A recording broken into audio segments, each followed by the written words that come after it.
ಎಲ್ಲರಿಗೂ ನಮಸ್ಕಾರ. ಚಾಯ್ಗೆ ನಾನು ಛಾಯಾ ನಿಮ್ಮನ್ನೆಲ್ಲರನ್ನು ವೆಲ್ಕಮ್ ಮಾಡ್ತಾ ಇದ್ದೀನಿ. ನಾನು ಕಾಲೇಜಲ್ಲಿ ಕೆಮಿಸ್ಟ್ರಿ ಪ್ರೊಫೆಸರಾಗಿ ವರ್ಕ್ ಮಾಡ್ತಾ ಇದ್ದೀನಿ.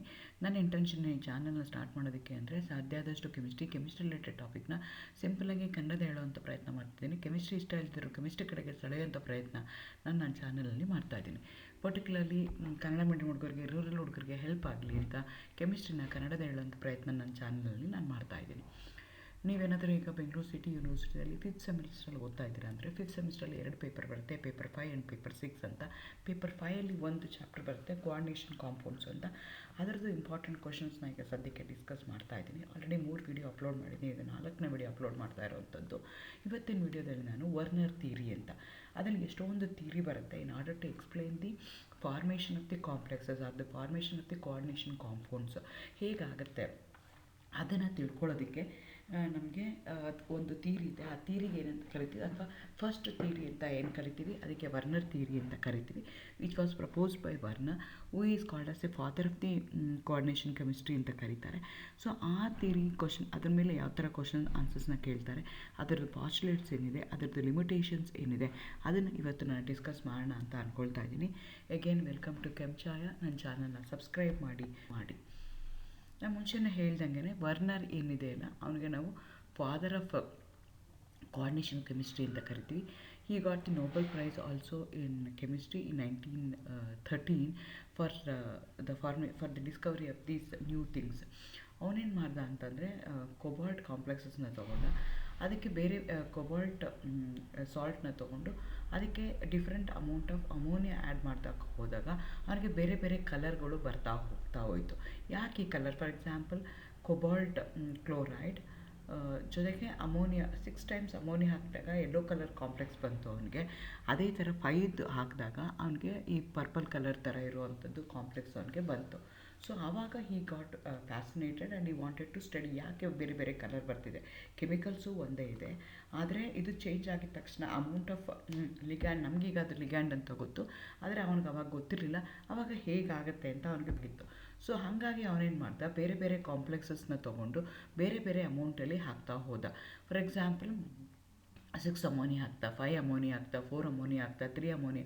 ಪ್ರತಿ ಸಲನೂ ಕಲರ್ ಆಫ್ ದಿ ಕಾಂಪೌಂಡ್ ಏನಾಗ್ತಾ ಹೋಯಿತು, ಚೇಂಜ್ ಆಗ್ತಾ ಹೋಯಿತು. ಯಾಕೆ ಚೇಂಜ್ ಆಯಿತು ಅಂತ ಈ ವಾಂಟೆಡ್ ಟು ಅಂಡರ್ಸ್ಟ್ಯಾಂಡ್. ಆವಾಗ ಅವನೇನು ಮಾಡಿಕೊಂಡ ಅಂತಂದರೆ ಏನದು ಪಾಸ್ಟುಲೇಟ್ಸ್, ಒಂದು ಥಿಯರಿ ಅಂತ ಪ್ರಪೋಸ್ ಮಾಡ್ದ, ಪಾಸ್ಟುಲೇಟ್ಸ್ನ ಹೇಳೋಕ್ಕೆ ಶುರು ಮಾಡ್ದ. ಅವನು ಅಬ್ಸರ್ವ್ ಮಾಡ್ದಂಗೆ ಈ ಮೆಟಲ್ ಕಾಂಪ್ಲೆಕ್ಸಸ್ ಯಾಕೆ ಹೇಗಾಗುತ್ತೆ ಅದು ಅಂತಂದರೆ, ಈ ಟೋಲ್ಡ್ ದಟ್ ಈಚ್ ಮೆಟಲ್, ಈಗ ನಿಮ್ಗೆ ಗೊತ್ತಿದೆ, ಒಂದು ಕಾಂಪ್ಲೆಕ್ಸ್ ಹಾಕಬೇಕು ಅಂತಂದರೆ ಮೆಟಲ್ ಕಾಂಪ್ಲೆಕ್ಸ್ ಅಯಾನ್ ಇರಬೇಕು, ಜೊತೆಗೆ ಅದ್ರ ಜೊತೆಗೆ ಅನಯಾನ್ ಅಥವಾ ಕೆಟಯಾನ್ ಇರಬೇಕು ಅಂತ. ಆ ಕಾಂಪ್ಲೆಕ್ಸ್ ಅಯಾನ್ ಇರೋವಂಥ ಮೆಟಲ್ ಏನಿದೆಯಲ್ಲ, ಆ ಮೆಟಲ್ಗೆ 2 ವೇಲೆನ್ಸಿ ಇರುತ್ತೆ ಅಂತ ಹೇಳ್ದ. ಒಂದಕ್ಕೆ ಪ್ರೈಮರಿ ವೇಲೆನ್ಸಿ ಅಂತ ಹೇಳ್ದ, ಇನ್ನೊಂದಕ್ಕೆ ಸೆಕೆಂಡ್ರಿ ವೇಲೆನ್ಸಿ ಅಂತ ಹೇಳ್ದ. ಹಾಗಾದರೆ ಡಿಫ್ರೆನ್ಸ್ ಏನು ಪ್ರೈಮರಿ ವೇಲೆನ್ಸಿಗೆ ಸೆಕೆಂಡ್ರಿ ವೇಲೆನ್ಸಿಗೆ ಅಂದರೆ ಅವನೊಂದಷ್ಟು ಎಕ್ಸ್ಪ್ಲನೇಷನ್ ಕೊಡ್ತಾ ಹೋಗ್ತಾನೆ. ಫಸ್ಟ್ ಪಾಸ್ಟುಲೇಟ್ ಏನು ಹೇಳುತ್ತೆ ಅಂತಂದರೆ, it has 2 valency, primary valency and secondary valency. Primary valency ಏನು ಹೇಳುತ್ತೆ ಅಂದರೆ ಆಕ್ಸಿಡೇಷನ್ ನಂಬರ್, ಅದೇ oxidation state of the central metal atom ಹೇಳುತ್ತೆ. ಸೆಕೆಂಡ್ರಿ ನಂಬರ್ ಏನಿದೆಯಲ್ಲ, ಸೆಕೆಂಡ್ರಿ ವೇಲೆನ್ಸಿ ಅಂತ ಏನು ಹೇಳ್ತೀರ, ಅದು ಕೋಆರ್ಡಿನೇಷನ್ ನಂಬರ್ ಹೇಳುತ್ತೆ ಅಂತ ಅವನು ಹೇಳ್ತಾನೆ. ಫಾರ್ ಎಕ್ಸಾಂಪಲ್ ಈಗ ನಾನು ಪೊಟ್ಯಾಷಿಯಮ್ ಫೆರಿಸೈನೈಡ್ನ ತೊಗೊಳ್ತಾ ಇದ್ದೀನಿ ಅಂತ ಇಟ್ಕೊಳ್ಳೋಣ. ಅದರಲ್ಲಿ ಪ್ರೈಮರಿ ಆ ಮಾಲಿಕ್ಯೂಲ್ನ ನಾನು ವಾಟರಲ್ಲಿ ಡಿಸಾಲ್ವ್ ಮಾಡಿದ್ರೆ ನನಗೆ 2 ಅಯಾನ್ಸ್ ಬರುತ್ತೆ, ಒಂದು K+ ಬರುತ್ತೆ, ಇನ್ನೊಂದು FeCN6 -4- ಬರುತ್ತೆ. ಈ ಎರಡು ಬರುತ್ತೆ. When you dissolve this in water, ನಿಮಗೆ ಅದು when it going to dissociate ಆ ಥರ ಆಗುತ್ತೆ. ಸೊ ಆದಾಗ ಏನಾಗುತ್ತೆ ಅಂತಂದರೆ ಸೆಂಟ್ರಲ್ ಮೆಟಲ್ ಆಟಮ್ ಏನಿದೆಯಲ್ಲ, FeCN6 ಏನಿದೆಯಲ್ಲ, ಅದ್ರ ಜೊತೆಗೆ ಆ ಕಾಂಪ್ಲೆಕ್ಸ್ ಮೇಲೆ ಚಾರ್ಜ್ ಏನಿರುತ್ತೆ ಅಂದರೆ -4 ಇರುತ್ತೆ. ಸೊ ಪ್ರೈಮರಿ ವೇಲೆನ್ಸಿ ಏನು ಹೇಳುತ್ತೆ ಅಂದರೆ ಸೆಂಟ್ರಲ್ ಮೆಟಲ್ ಆಟಮ್ದು ಆಕ್ಸಿಡೇಷನ್ ಸ್ಟೇಟ್ ಅಥವಾ ಆಕ್ಸಿಡೇಷನ್ ನಂಬರ್ ಏನಿದೆ ಅಂತ ಹೇಳುತ್ತೆ. ಆಕ್ಸಿಡೇಷನ್ ನಂಬರು ಈ ಕಾಂಪ್ಲೆಕ್ಸಲ್ಲಿ ಐರನ್ದು 2 ಇದೆ. ಅದೇ ಥರ ಸೆಕೆಂಡ್ರಿ ವೇಲೆನ್ಸಿ ಏನು ಹೇಳುತ್ತೆ ಅಂದರೆ ಕೋಆರ್ಡಿನೇಷನ್ ನಂಬರ್ ಏನಿದೆ ಅಂತ. ಇಲ್ಲಿ ಎಷ್ಟು CN ಅಟ್ಯಾಕ್ ಆಗಿದೆ, 6 CN ಅಟ್ಯಾಚ್ ಆಗಿದೆ, ಹಾಗಾಗಿ ಕೋಆರ್ಡಿನೇಷನ್ ನಂಬರ್ 6 ಆಯಿತು. Primary valency of this complex iron ಏನಾಯಿತು ಅಂದರೆ 2 ಆಯಿತು, ಕೋಆರ್ಡಿನೇಷನ್ ನಂಬರು 6 ಇದೆ, ಹಾಗಾಗಿ secondary valency 6, so primary valency 2 ಅಂತ ನಾವು ಕನ್ಸಿಡರ್ ಮಾಡ್ತೀವಿ. ಈ ರೀತಿಯಾಗಿ ಅವನು ಪ್ರೈಮರಿ ವೇಲೆನ್ಸಿ ಅಂತ ಕನ್ಸಿಡರ್ ಮಾಡಿಕೊಂಡ. ಹೀಗೇನು ಪ್ರೈಮರಿ ವೇಲೆನ್ಸಿ ಏನಿದೆಯಲ್ಲ ಅದು ಅಯನೈಸಬಲ್. ಹಾಗಾಗಿ ಅದು ವೇರಿಯಬಲ್ ಆಗುತ್ತೆ. ವೆರಸ್ ಸೆಕೆಂಡ್ರಿ ವೇಲೆನ್ಸಿ ಏನಿದೆಯಲ್ಲ ಅದು ನಾನ್ ಅಯನೈಸಬಲ್, ಹಾಗಾಗಿ ಅದು ಫಿಕ್ಸ್ ಇರುತ್ತೆ ಅಂತ ಹೇಳ್ತಾನೆ. ಫಾರ್ ಎಕ್ಸಾಂಪಲ್ ಎರಡು ಕಾಂಪ್ಲೆಕ್ಸ್ ತೊಗೊಂಡಿದ್ದೀನಿ, ಒಂದು ಪೊಟ್ಯಾಷಿಯಂ ಫೆರಿಸೈನೈಡ್ ತೊಗೊಂಡಿದ್ದೀನಿ, ಇನ್ನೊಂದು ಪೊಟ್ಯಾಷಿಯಂ ಫೆರೋಸೈನೈಡ್ ಅಂತ ತೊಗೊಂಡಿದ್ದೀನಿ. ಎರಡರಲ್ಲೂ ಏನಾಗ್ತಿದೆ ಅಂತಂದರೆ ಪ್ರೈಮರಿ ವೇಲೆನ್ಸಿ ಏನಾಗ್ತಿದೆ, ಚೇಂಜ್ ಆಗ್ತಿದೆ. Primary valency is nothing but the oxidation state ಅಥವಾ ಸೆಂಟ್ರಲ್ ಮೆಟಲ್ ಆಟಮ್ದು ಆಕ್ಸಿಡೇಷನ್ ನಂಬರ್ ಇದೆ, ಅದು ಒಂದರಲ್ಲಿ 2 ಇದೆ, ಇನ್ನೊಂದರಲ್ಲಿ 3 ಇದೆ. ಆದರೆ ಸೆಕೆಂಡ್ರಿ ವೇಲೆನ್ಸಿ ಏನಿದೆಯಲ್ಲ, ಕೋಆರ್ಡಿನೇಷನ್ ನಂಬರ್ ಏನಿದೆಯಲ್ಲ, that is fixed, that is not ionisable, change ಆಗಲ್ಲ for that central metal atom, ಅದು ಸೇಮ್ ಇರುತ್ತೆ. ಹಾಗಾಗಿ ಈ ಕಾಂಪ್ಲೆಕ್ಸಲ್ಲಿ 6 ಸೆಕೆಂಡ್ರಿ ವೇಲೆನ್ಸಿ ಅಂತ ನಾವು ಕನ್ಸಿಡರ್ ಮಾಡ್ತೀವಿ, ಅದು ನಾನ್ ಅಯನೈಸಬಲ್, ಅದು ಫಿಕ್ಸ್ ಆಗಿರುತ್ತೆ. ಫಾರ್ ಎಕ್ಸಾಂಪಲ್ ಐರನ್ ಇದೆ ಅಂದರೆ ಅದರದ್ದು ಕೋಆರ್ಡಿನೇಷನ್ ನಂಬರು ಯಾವುದೇ ಕಾಂಪ್ಲೆಕ್ಸ್ ಆಗಿದ್ದು 6 ಆಗಿರುತ್ತೆ ಅಂತ. ಅದೇ ಥರ primary valency satisfied by anions, while the secondary valency can be satisfied by negative ions and also by the neutral or the cations ಇಂದನೂ ಸ್ಯಾಟಿಸ್ಫೈ ಆಗ್ಬೋದು. ಪ್ರೈಮರಿ ವೇಲೆನ್ಸಿ ಅಂದ್ರೇನು, ಮೆಟಲ್ ಆ್ಯಟಮ್ ಅಂದರೆ ಅದು ಯಾವುದರಿಂದ ಸ್ಯಾಟಿಸ್ಫೈ ಆಗಬೇಕು, ಅದು ಪಾಸಿಟಿವ್ ಚಾರ್ಜ್ ಇರುತ್ತೆ, ಹಂಗಾಗಿ ಅನಯಾನ್ಸಿಂದ ಸ್ಯಾಟಿಸ್ಫೈ ಆಗಬೇಕು. ಆದರೆ ಸೆಕೆಂಡ್ರಿ ವೇಲೆನ್ಸಿ ಏನಿದೆಯಲ್ಲ, ಅದು ಕೋಆರ್ಡಿನೇಷನ್ ನಂಬರ್ ಏನಿದೆಯಲ್ಲ, ಅದು those are the species which can give the ligand, ಅದು which can give the electron towards the central metal atom.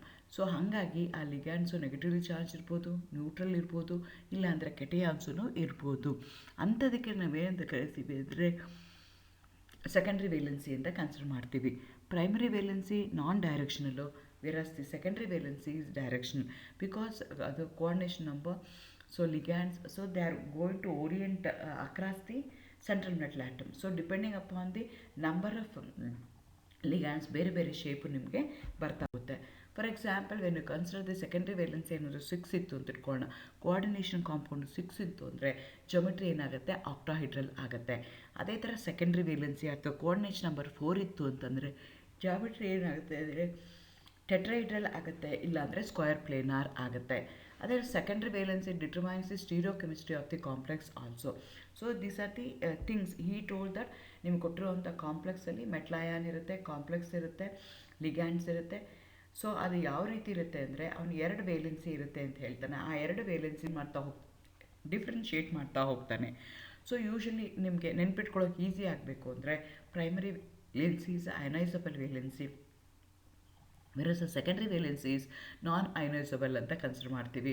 Primary valency is satisfied by anions only, versus secondary valency is satisfied by the anions ಆಗಿರ್ಬೋದು, cations ಆಗಿರ್ಬೋದು, neutral species ಇಂದ ಅದು satisfy ಆಗುತ್ತೆ. Primary valency shows the oxidation state of the central metal atom, versus secondary valency refers to the coordination number.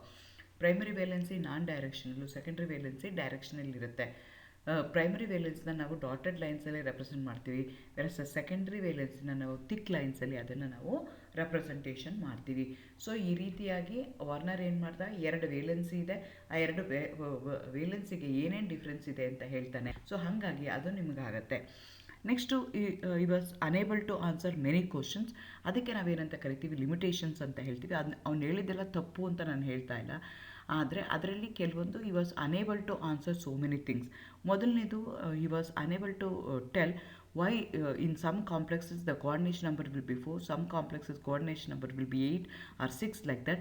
So and also he was unable to tell that how the central metal atom going to accept such a large number of electrons from the ligands ಅನ್ನೋದು ಅವನು explain ಮಾಡೋಕ್ಕೆ ಆಗಲಿಲ್ಲ. ಎರಡನೇದೇನು ಅಂದರೆ ಈ was doesn't give the, ನಾನು ಮುಂಚೆನೇ ಹೇಳ್ದಂಗೆ ಅವನು ವರ್ನರ್ ಕಾಂಪ್ಲೆಕ್ಸ್ ಮಾಡಿದಾಗ ಬೇರೆ ಬೇರೆ ನಮ್ಗೆ ಏನಾಗ್ತಾ ಹೋಯಿತು, ಕಲರ್ ಬರ್ತಾ ಹೋಯಿತು. ಯಾಕೆ ಬೇರೆ ಬೇರೆ ಕಲರ್ ಆಗುತ್ತೆ? Just by changing the coordination number, just by changing the attachment towards the central metal atom, just by changing the ligand colour ಹೇಗೆ ಚೇಂಜ್ ಆಗುತ್ತೆ ಅಂತ ಅವನು he was unable to answer. Werner theory is incapable of explaining the magnetic behaviour also. Colour ಮತ್ತು magnetic behaviour ಎರಡೂ explain ಮಾಡಲಿಲ್ಲ. ಎರಡನೇದು such a large number of electrons, how the central metal atom going to accept ಅನ್ನೋದನ್ನು ಅವನು explain ಮಾಡೋಕ್ಕಾಗಲಿಲ್ಲ.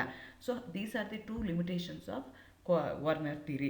ಇದನ್ನೇ explain ಮಾಡೋದು. We have another theory, that theory is called as valence bond theory. ಅದನ್ನು next ವಿಡಿಯೋದಲ್ಲಿ ಹೇಳ್ತಾ ಹೋಗ್ತೀನಿ. ಇದಕ್ಕೆ ಸಂಬಂಧಪಟ್ಟಂಗೆ ನಿಮಗೆ 2 ಕ್ವಶನ್ನ ಕೇಳ್ಬೋದು. ಒಂದನೇದು what are the limitations of Werner theory ಅಂತ ಕೇಳ್ಬೋದು. ಅದು 2 ಮಾರ್ಕ್ಸ್ ಕೇಳ್ತಾರೆ. ಇಲ್ಲಾಂದರೆ state the postulates of Werner theory ಅಂತ ಹೇಳ್ತಾರೆ. 4 ಪಾಸ್ಟುಲೇಟ್ಸ್ ಹೇಳಿದ್ರೆ ನಿಮಗೆ, ಒಂದು ಪ್ರೈಮರಿ ಸೆಕೆಂಡ್ರಿ ವೇಲೆನ್ಸಿ ಇದೆ ಅಂತ ಹೇಳೋದು ಒಂದು postulate. How we are going to differentiate primary and secondary valency ಅಂತ ಹೇಳಿದ್ರೆ ಅದಕ್ಕೆ ನಿಮಗೆ ಇನ್ನೊಂದು 3 ಮಾರ್ಕು. ಸೊ ಈ ರೀತಿಯಾಗಿ ನಿಮಗೆ 4 ಮಾರ್ಕ್ ಕ್ವಶನ್ ಇರುತ್ತೆ. ಸೊ ಈ ಥರ ಕ್ವಶನ್ಸು ನಿಮಗೆ ವರ್ನರ್ ಥಿಯರಿನಲ್ಲಿ ಕೇಳ್ತಾರೆ. ಇಂಪಾರ್ಟೆಂಟ್ ಇದು 4 ಮಾರ್ಕ್ ಕ್ವಶನು ಅಥವಾ 5 ಮಾರ್ಕ್ ಕ್ವಶನ್ಗೆ state the postulates of Werner theory ಕೇಳ್ತಾರೆ. ಹಾಗಾಗಿ ನೀವು ಅದನ್ನು ನೀವಲ್ಲಿ ಕನ್ಸಿಡರ್ ಮಾಡ್ಕೋಬೇಕಾಗತ್ತೆ. Thank you, all the best, good luck.